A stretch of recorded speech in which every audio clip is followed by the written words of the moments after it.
Bismillahirrahmanirrahim. Alhamdulillahilladzi mala'a quluba awliyaihi bi mahabbatihi wa ikhtassu arwahahum bi syuhudi 'azamati wa hayya'a asrarahum li hamli aba'i ma'rifatihi. Allahumma shalli ala sayyidina Muhammadin abdika wa nabiyika wa rasulika nabil ummi wa ala alihi wa sahbihi wa sallim tasliman bi qadri 'azamati zatika fi kulli waqti wa hin. Subhanaka la ilma lana illa ma 'allamtana innaka antal alimul hakim. Qala rabbi shrah li sadri wa yassir amri wa hlul 'uqdatam min lisani yafqahu qawli. Amma ba'du.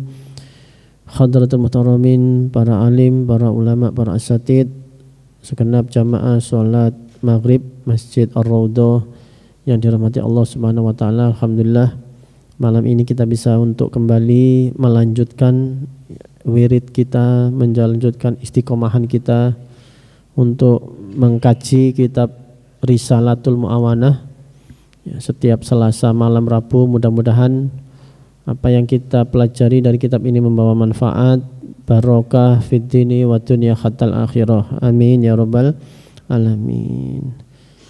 Insyaallah kita akan lanjutkan halaman 372. Ini masih di bab atau pasal ke 116 atau 115 gitu ya. Bismillahirrahmanirrahim. Qala al-muallif rahimahullah ta'ala wa nafa'na bihi wa bi ulumi fid dharaini amin. Rabbi yassir wa'in.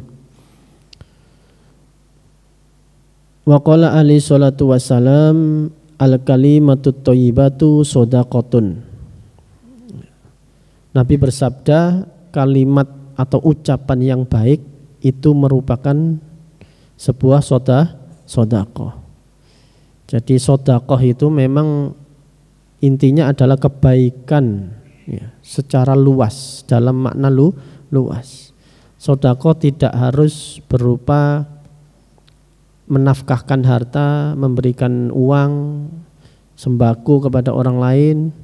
Sedekah bisa juga berupa senyum kita kepada orang, menampakkan wajah yang ceria, itu juga sedekah. Jadi ini membicarakan sedekah dalam definisi yang luas ya. Sedekah tidak hanya sekedar ngasih uang, terutama dalam hubungan kita dengan sesama. Hubungan dengan sesama ya akhir-akhir ini menjadi sangat lebih relevan, lebih cocok, lebih relate lah istilahnya anak Gen Z sekarang itu, karena di era digitalisasi yang ke depan ini semakin tidak terbendung ya, era artificial intelligence itu manusia semakin lama tidak berinteraksi dengan sesama manusia. Jadi akan berinteraksi dengan robot ataupun ciptaan-ciptaan yang berupa digital atau visualisasi. Maka ini tantangan. Bagaimana nanti ke depannya hubungan kemanusiaan ini akan seperti apa gitu ya. Jadi perubahan akhir-akhir ini, dinamika perkembangan zaman begitu luar biasa ya. Kita dulu tidak pernah membayangkan beli atau belanja sesuatu itu hanya dari rumah, barangnya dikirim, bayarnya kari gitu ya. Ada Shopee, ada Tokopedia, bayarnya pun kari, gak ketemu wongi gitu. Kita tidak pernah membayangkan 10 tahun yang lalu bisa seperti ini. Juga era-era digital yang tidak harus ketemu orang. Di Mekah sekarang juga komunikasi gampang ya, videonya jelas. Zaman dulu telepon saja susah banget. Jadi tentu hubungan dengan kemanusiaan ini harus tetap dijaga. Akhir-akhir ini berita-berita tentang sadisme, ya, pembunuhan, perampokan, KDRT dan sebagainya itu semakin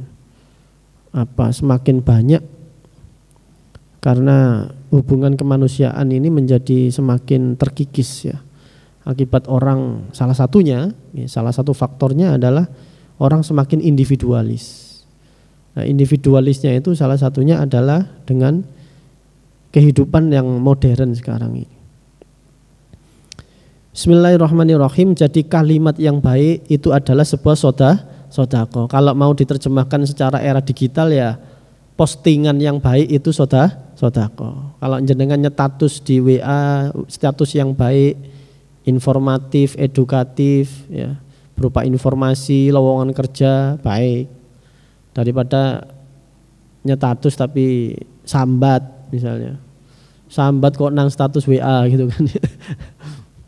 Mendingan Anda nyetatus lowongan kerja. Siapa tahu ada orang yang melihat dan cocok kan itu. Itu sodaqah. Jadi kalimatut thayyibah itu bisa ditafsiri lebih luas. Kalau dalam era media sosial ini adalah sodaqah. Ya. Wa minal ma'suri idal talqa muslimani fatasofaha kusimat bainahuma mi'atu rahmatin. Dan bagian dari dawuh yang sempat dinukil ya dari asar, idza iltaqa, ketika bertemu bertatap muka al muslimani, dua orang muslim, fatasofaha, kemudian berjabat tangan, bersalaman, kusimat bainahuma, maka di antara mereka ada rahmat ya, yang dibagi di antara keduanya. Tis'una li aksarihima bishron. Jadi kalau ada 100 mi'atu rahmatin ya, 100 rahmat yang diturunkan Allah, 90 rahmat itu diberikan kepada yang paling menampakkan wajah bahagia, wajah ceria ketika ketemu, salaman. Nah, mana yang senyumnya paling lebar, mana yang paling hangat berjabat tangannya, yang paling senang ketika ketemu dengan sesamanya. Itu dapat 90 rahmat. Yang satunya hanya mendapatkan 10 rahmat. Dari sini saja sudah bisa menjadi dalil kalau kita selesai sholat itu salaman itu sudah menjadi sunnah. Masih banyak dalil yang lain, tapi dari sini saja sudah cukup. Jadi alangkah bodohnya kalau orang itu mengatakan salaman setelah sholat itu bid'ah, bodoh sekali. Orang yang mengatakan salaman setelah sholat itu bid'ah, tapi dia setelah sholat tidak berzikir dan tidak salaman, tapi langsung buka HP. Apakah Rasulullah dulu setelah sholat langsung buka HP, chatting WA? Nah, pertanyaannya begitu. Kalau chatting WA saja nggak apa-apa setelah sholat, kok salaman kok di bid'ah-bid'ahkan ya. Wahdar antah juro musliman li haddi nafsika. Nah ini penting ya.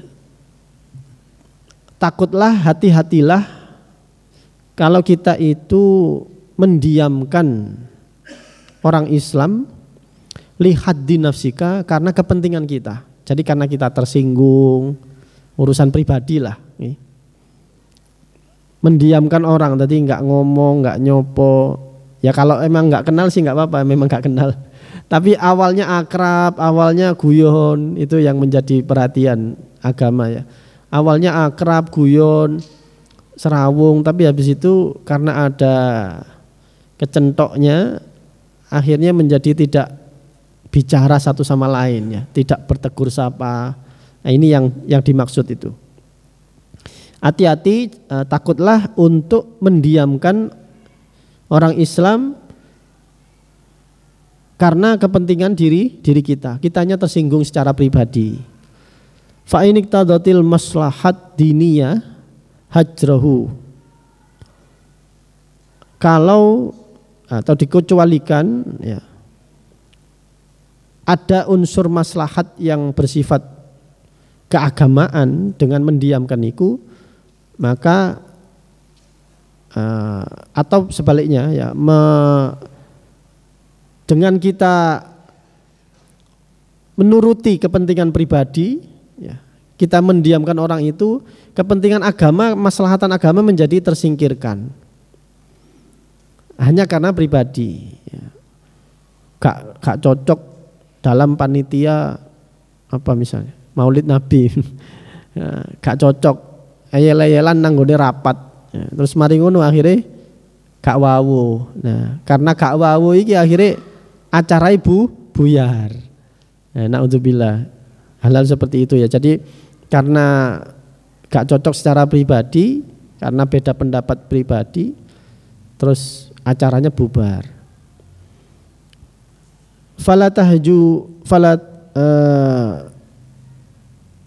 Falatahburhu fauqa salasatin ayamin.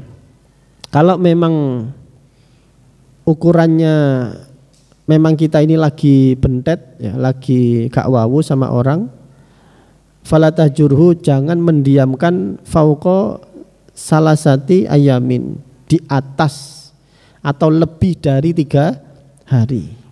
Ini ukuran yang umum ya.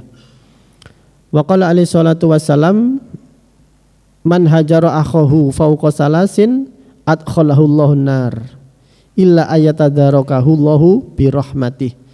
Siapa orang yang mendiamkan saudara sesama muslimnya itu lebih dari 3 hari, berarti 3 hari gak apa-apa Pak. Sekarang ada Selasa dihitung 1 Selasa, sedinoan gak Rebu, Kemis, ya sudah berarti Jumat harusnya nyapa. Kata Syekh Abdul Qadir Al-Jilani ya, di dalam menafsiri hadis ini, jadi itu di dalam kitab Tanqihul Qaul kalau tidak salah. Ya, jadi Syekh Abdul Qadir Al-Jilani itu terkenalnya kan seorang wali ya, yang keramat gitu ya, karomahnya banyak. Jarang diekspos. Syekh Abdul Qadir Al-Jilani itu ahli tafsir. Beliau juga seorang ahli hadis. Jadi alim alamah beliau itu. Cuman kan lebih banyak kita ini yang terutama muslim di Indonesia itu mengeksposnya itu dari sisi kewaliannya kan ya, kekeramatannya, karomah-karomahnya dan sebagainya. Padahal beliau juga seorang ahli hadis, beliau juga ahli tafsir. Ilmunya luar biasa.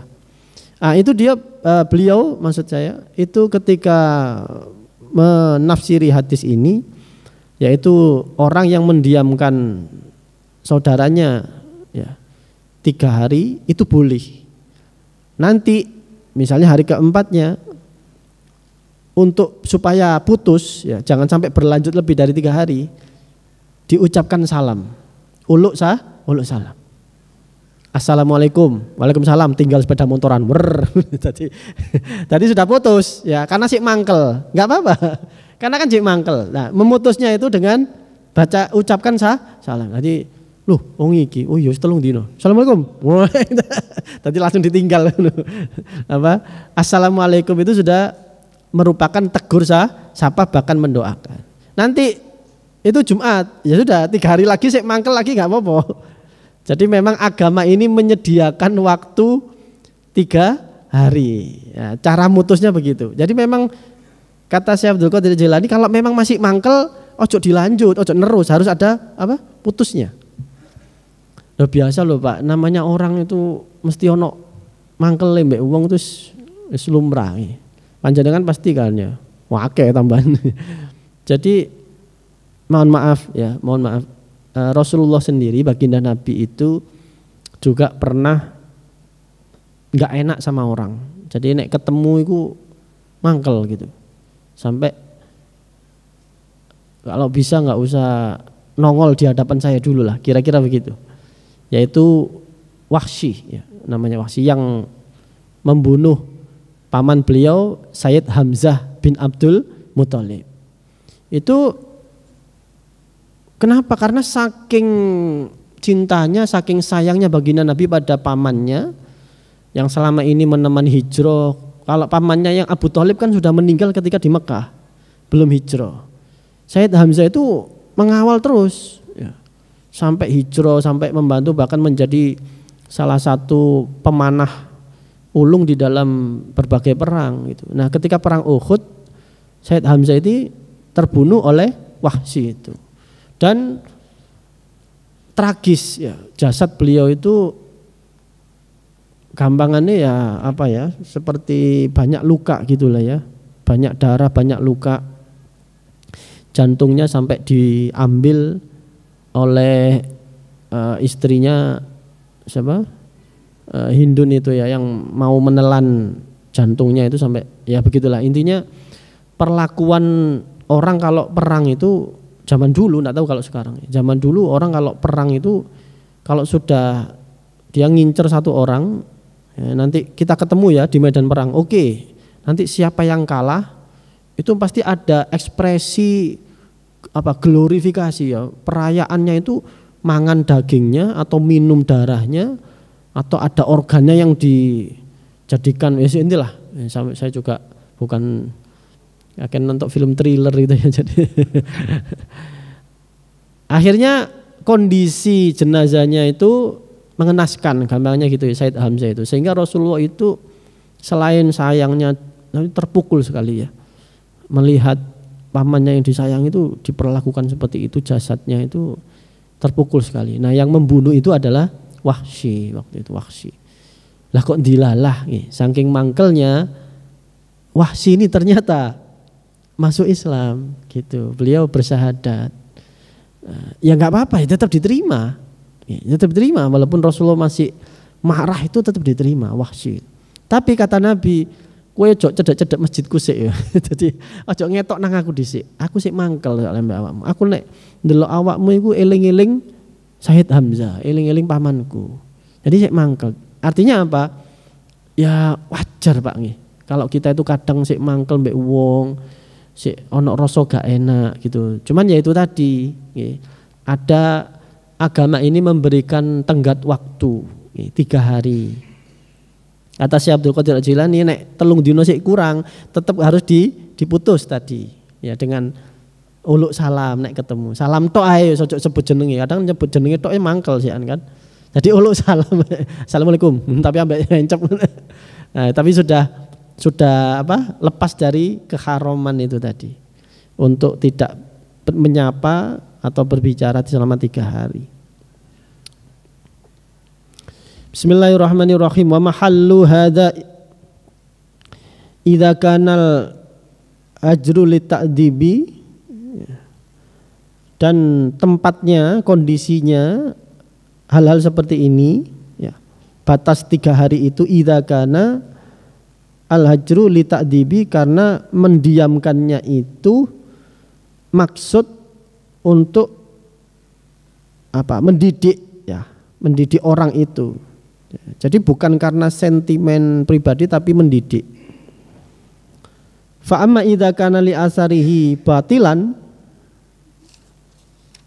au tarkihi haqqan fala akhiralahu illa birujuihi ilal haq. Nah ini. Tapi kalau alasan kita mendiamkan orang itu ya, bukan karena urusan pribadi, bukan karena urusan sepele. Misalnya karena dia itu seorang pelaku maksiat. Mendiamkan dia karena dia itu ahli kejahatan. Sehingga kita mendiamkan dia supaya Arab-Arabnya dia sampai balik. Nah, dari kebatilannya untuk kembali pada jalur yang hak, yang benar, yang lurus sesuai tuntunan agama. Mendiamkan seperti itu tidak ada batasan 3 hari. 3 hari itu untuk pribadi, mangkel secara pribadi. Kalau karena alasan agama, tidak ada batasan sampai dia rujuk ya. Illa birujuihi ilal haq, sampai dia kembali kepada jalur yang benar, sampai dia leren dari kezalimannya, sampai dia mengakhiri kejahatannya misalnya, sampai dia mengakhiri kedurhakaannya misalnya, anak durhaka dan sebagainya misalnya. Itu boleh, tidak harus 3 hari. Misalnya ada ponakan kita harus misalnya, atau mendidik, kalau kamu nggak sholat nggak akan, ya, misalnya orang tua dan sebagainya, bisa, nggak apa-apa. Tapi kalau karena tersinggung secara pribadi, karena omongan, karena dipaidu atau sebagainya, itu batasannya 3 hari. Wa alaika, maka takutlah engkau biidharil farah, netapono sira Bidharil farah, usahakanlah untuk kalian menampakkan kebahagiaan ya.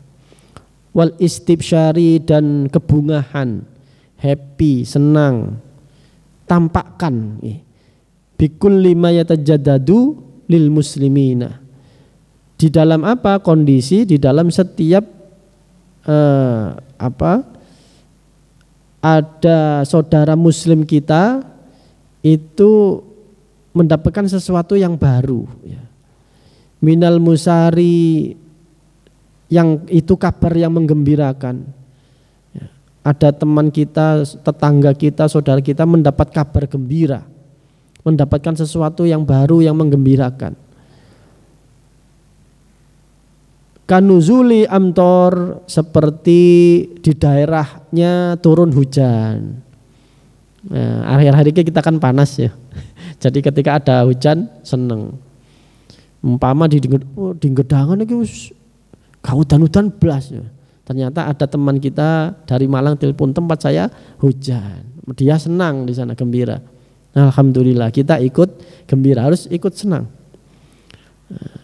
Warakhal as'ari, dan atau misalnya ada kabar di mana di satu negeri itu ada harga sembako turun misalnya, atau ada kabar panen, wa zuhurihim alal baghina wal kuffar, dan kemenangan kaum muslimin misalnya ketika perang, alal baghin, atas orang-orang yang bughot itu pemberontak ya.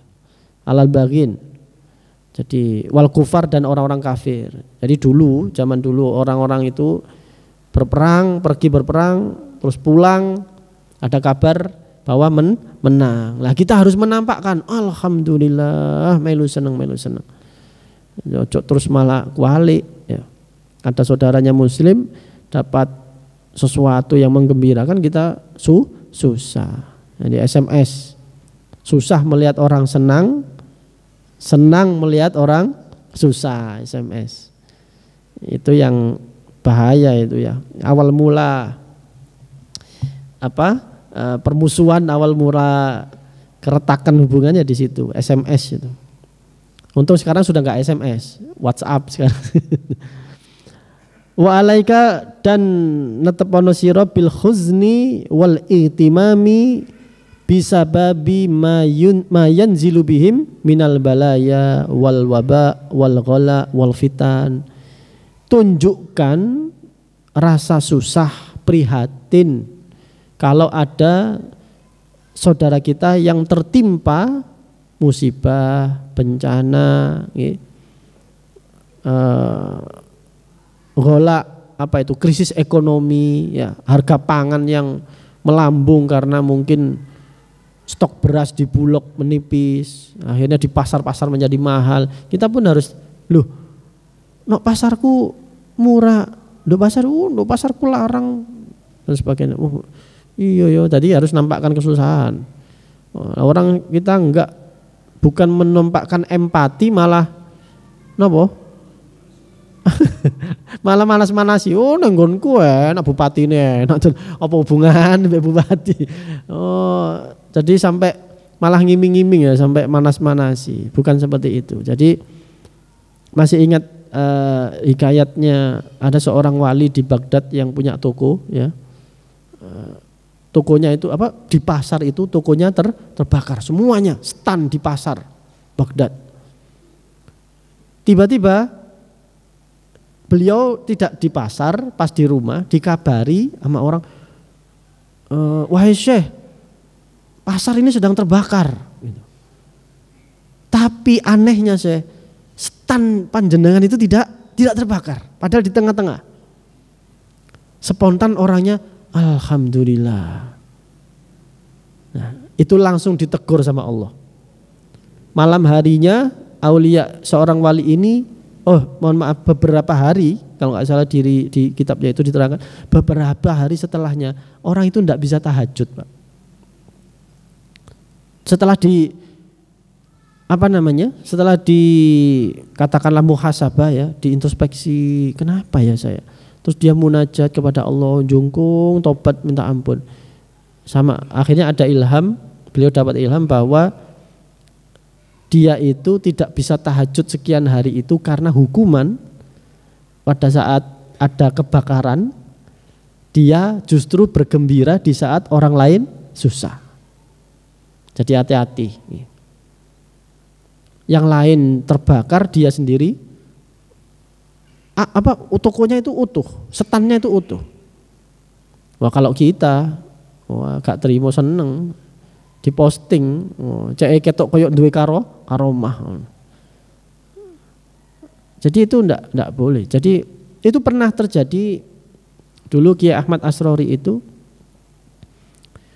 kan punya tempat majelis di Singapura, ya, itu terbakar. Cuma kamarnya beliau yang nggak terbakar. Rumahnya habis, semuanya hitam habis bakar. Kamarnya beliau yang biasa beliau tempati tidur di Singapura itu utuh tidak terbakar. Tapi beliau tidak pernah cerita, dan pada saat itu kata Habib Zain Al-Kaf itu beliau sedih, susah. Bukan kok tambah ngetok nolek, oh sakti awak-awak ini. Oh, kamar awak dewe biasa digawe wiritan. Kalau kita kan narsismenya tinggi ya, sehingga kehilangan empati kepada orang-orang yang kesusahan.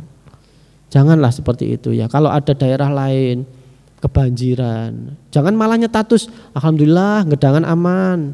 Ini maksudnya apa? Ngece kali ya. Jadi bukannya empati, mari kita doakan saudara-saudara kita bantu, kita kasih donasi atau apa. Malah menunjukkan dirinya, loh, urusan syukur Anda, syukur kalau misalnya katakan itu dalilnya syukur. Syukur itu kepada Allah, Pak. Jangan kemudian orang lain susah, Anda seolah-olah menari di atas penderitaan orang lain. Jadi empatinya harus jalan dong. Ya. Loh, sampai mana tadi?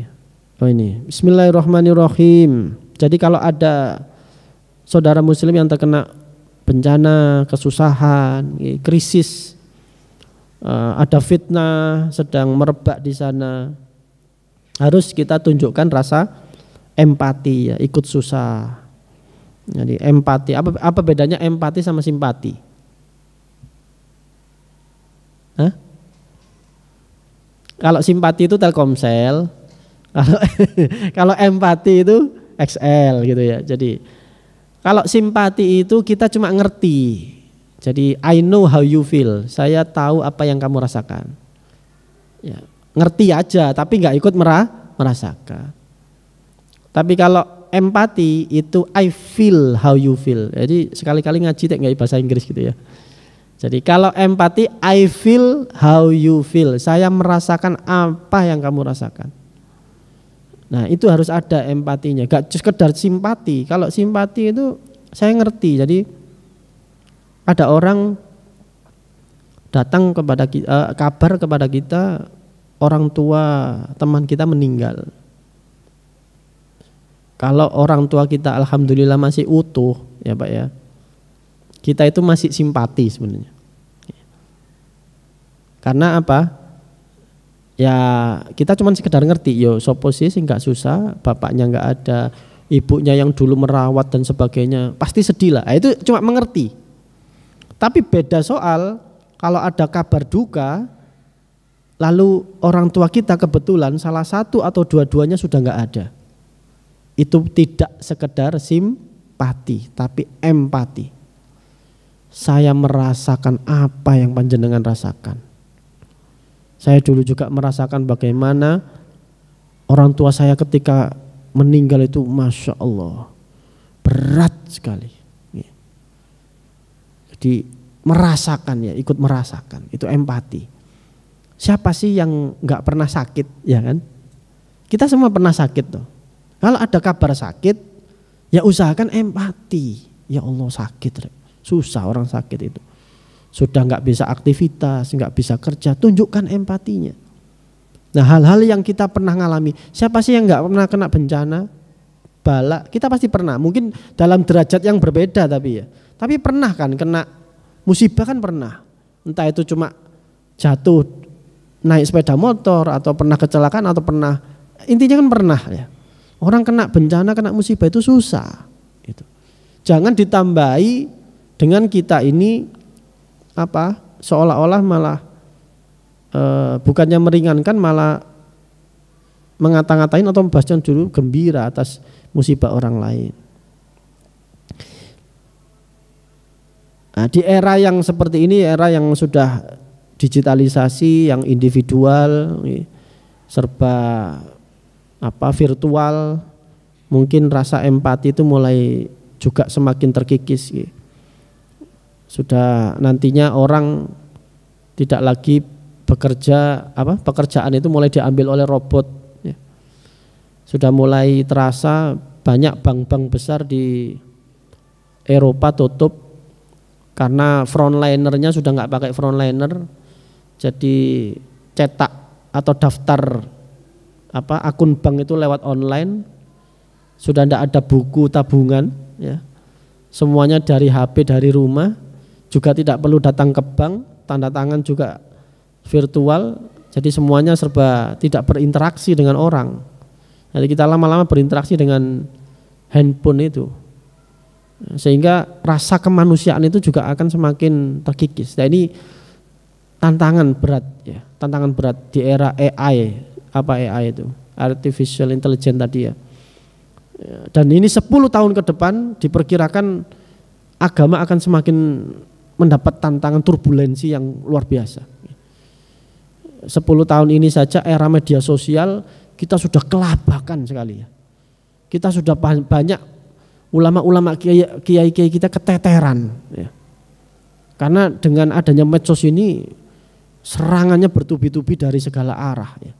Liberalisme, konservatisme, kapitalisme dan sebagainya. Opo iku gak sida wis keduwuran kayane. Bismillahirrahmanirrahim, ya. Wa tawajjah ilallahi fi aqyak syifa dzalika anhum ma'at taslimi liqadaihi wa qadarihi, ya.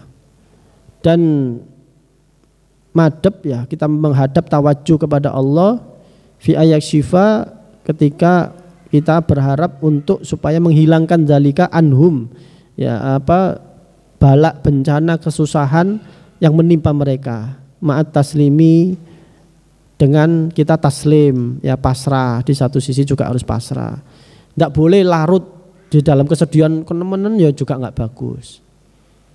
Ya, kadang-kadang kita itu kalau ada hubungan saudara, hubungan dengan teman dekat, teman kita itu sedang susah, kadang-kadang kita juga ikut susah, tapi juga kadang-kadang keseret terlalu dalam, ya. Kita menjadi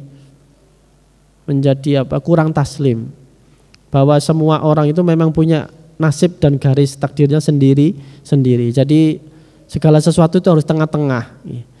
Tidak empati itu juga jelek, tapi terlalu bersedih dengan nasib orang lain itu juga kurang bagus, ya, menandakan kurang taslim.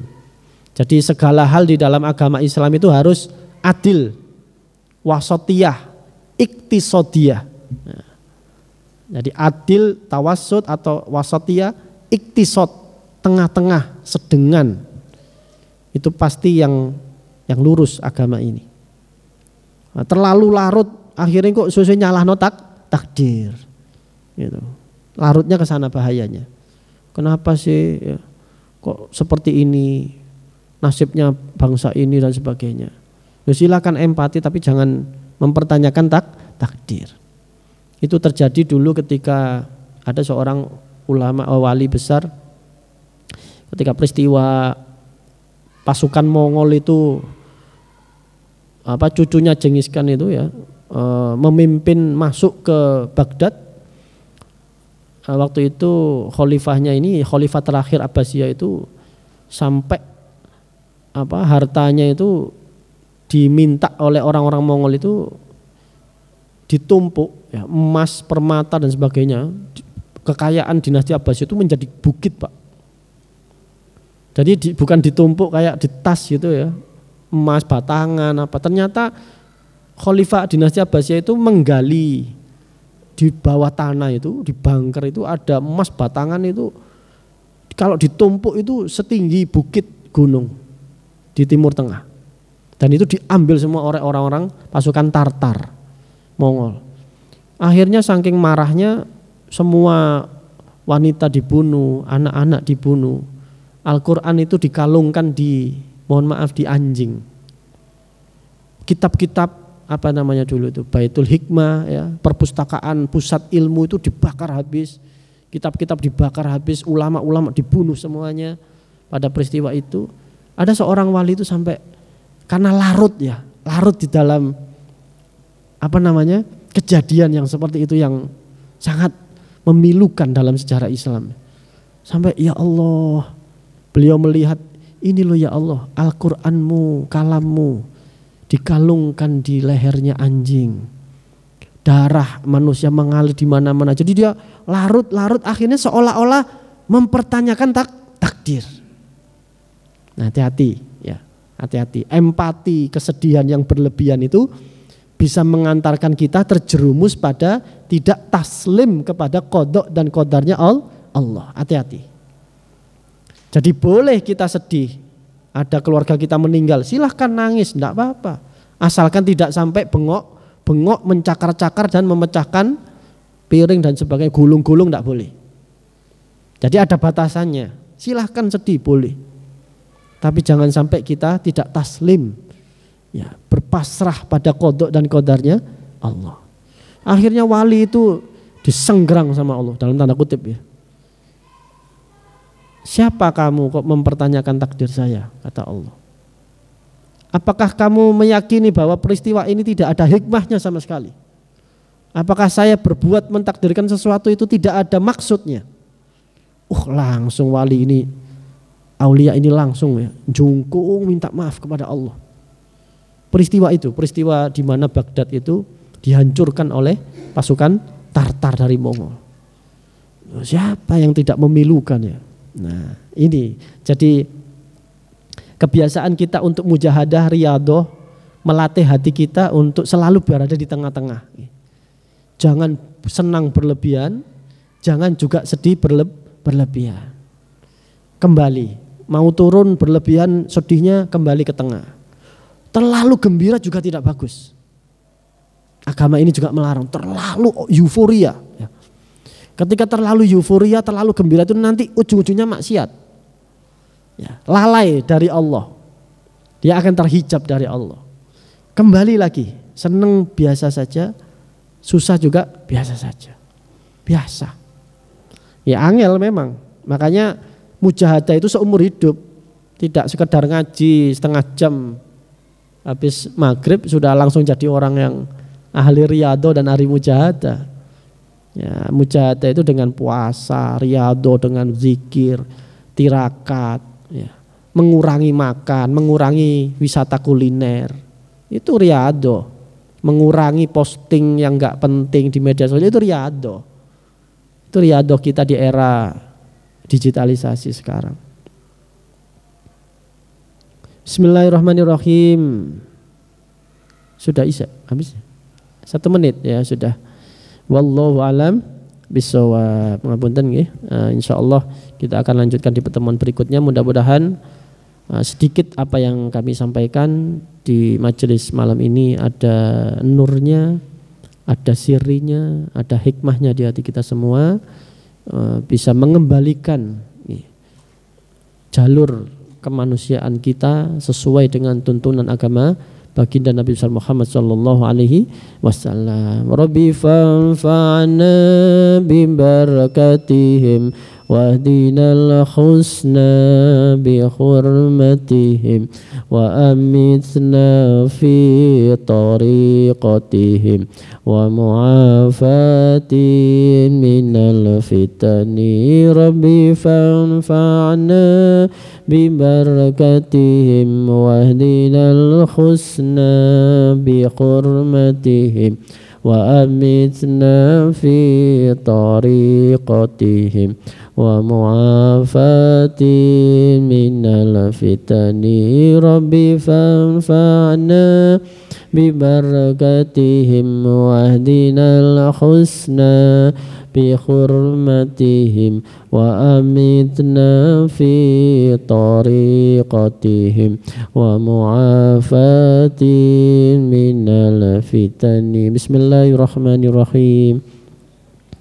اللهم إني أستودعك ما علمتنيه فاردده إلي عند حاجتي إليه ولا تنسنيه يا رب العالمين. اللهم إني أستودعك ما علمتنيه فاردده إلي عند حاجتي إليه ولا تنسنيه يا رب العالمين. اللهم إني أستودعك ما علمتنيه فاردده إلي عند حاجتي إليه ولا تنسنيه يا رب العالمين. سبحانك اللهم بحمدك أشهد أن لا إله إلا أنت أستغفرك وأتوب إليك. السلام عليكم ورحمة الله